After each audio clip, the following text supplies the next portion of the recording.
Orang Jawa punya istilah berpikir itu tidak cukup hanya benar, tapi juga butuh pener. Pener inilah kemampuan berpikir etis. Sering juga saya jelaskan di sesi-sesi pengantar filsafat ketika kita membahas tentang bahwa filsafat itu cinta pada kebijaksanaan. Kebijaksanaan itu sesuatu yang tidak sekedar kebenaran, tidak berhenti hanya di titik kebenaran, tapi juga lanjut pada aspek implementasi, pada aspek mengungkapkan, menjalankan kebenaran itu secara tepat. Nah, kemampuan untuk sampai pada titik kebijaksanaan ini, itulah nanti antara lain menggunakan teknik berpikir etis. Nah, jadi etik nanti bidangnya memang namanya etika. Yang di situ kita dituntun untuk tidak sekedar mengambil pertimbangan-pertimbangan benar salah secara logis, tapi juga pertimbangan-pertimbangan baik buruk dengan segala ukuran dan parameternya.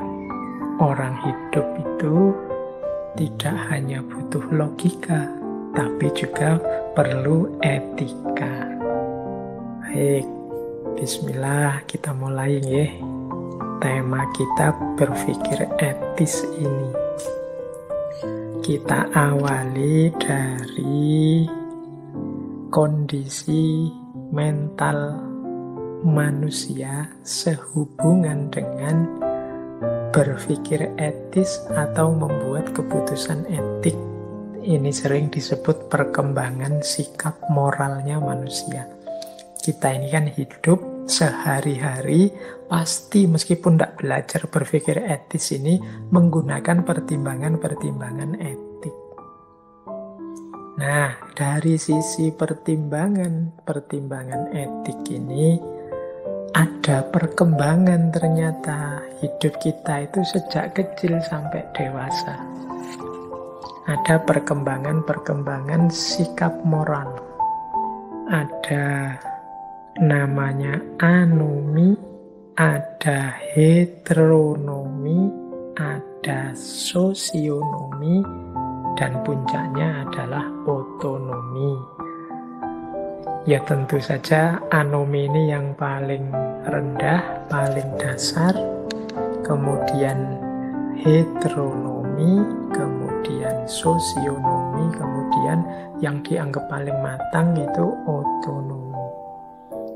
Nah, bagaimana gaya berpikir etik kita, berpikir moral kita?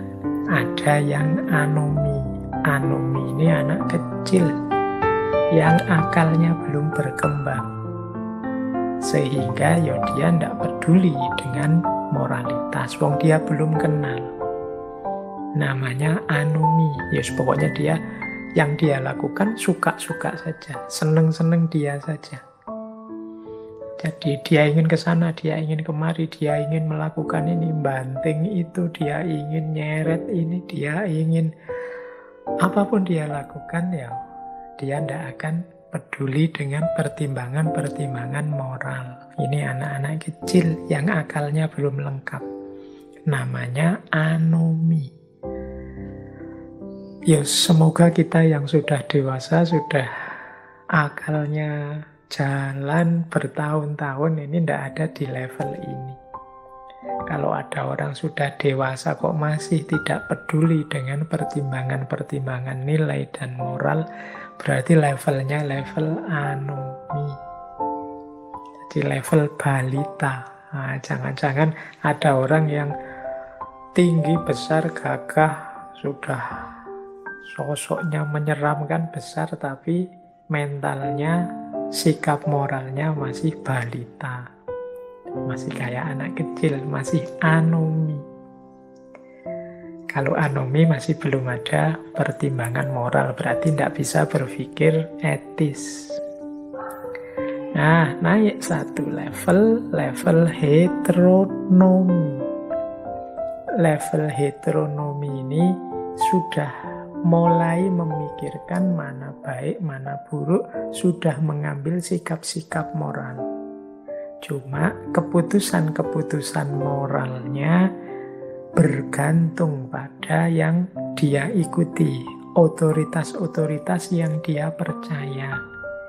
Misalnya ikut saja apa kata orang tua, manut saja apa kata gurunya.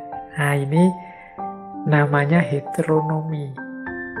Alhamdulillah heteronomi ini sudah mengambil sikap moral, sudah mampu berpikir etis meskipun dengan cara ikut saja apa yang dicontohkan, dituntunkan oleh orang-orang atau lembaga-lembaga atau sosok-sosok yang dia percaya. Nah, ini namanya heteronomi. Nah, mungkin ini anak-anak yang baru bisa berpikir, baru dewasa, jadi mungkin usia-usia TK, SD, kemudian mungkin juga SMP juga masuk ini. Jadi dia masih tergantung pada figur-figur tokoh-tokoh. Itu namanya heteronomi. Saya tidak tahu di antara teman-teman yang ikut ngaji ini ada tidak yang level moralnya, level etiknya itu ada di heteronomi. Jadi belum bisa memutuskan sendiri untuk hidupnya, yang bisa dia lakukan hanya ikut orang lain, hanya bersandar pada figur, pada tokoh atau yang dia percaya. Itu namanya heteronomi. Yang ketiga, sosionomi. Kalau sosionomi ini yang diikuti tidak lagi sosok-sosok atau tokoh-tokoh, tapi masyarakat sekitarnya atau kelompok-kelompok yang dirujuk atau kelompok di mana dia berafiliasi. Nah, ini sosionomi. Kalau tadi apa kata guruku, apa kata orang tuaku, apa kata idolaku, kalau sosionomi ini apa kata masyarakat, apa kata kelompokku. Aku itu anggota kelompok ini loh, berarti aku harus melakukan ini. Aku ikut kelompok itu, berarti aku harus begitu. Itu yang dirujuk untuk keputusan moral dalam hidupnya itu masyarakat atau lembaga di mana dia berafiliasi. Itu namanya sosionomi. Jadi ya teman-teman kan ini sebagian besar mungkin mengafiliasikan diri dengan kelompok tertentu, baik kelompok yang formal atau juga non-formal. Yang non-formal itu ya mungkin punya geng apa, punya teman nongkrong rutin siapa, dan lain sebagainya. Ini namanya sosionomi. Jadi ini naik satu level dari heteronomi. Tapi itu pun belum yang tertinggi. Yang tertinggi adalah otonomi. Jadi otonomi itu berarti orang yang mampu mengambil, memutuskan sendiri hidupnya. Jadi orang yang bisa mengambil keputusan-keputusan moral, tindakan apa yang harus dia jalankan. Dia yang milih sendiri, ini baik, ini buruk, ini yang tak pilih, ini yang tak buang. Itu namanya otonomi.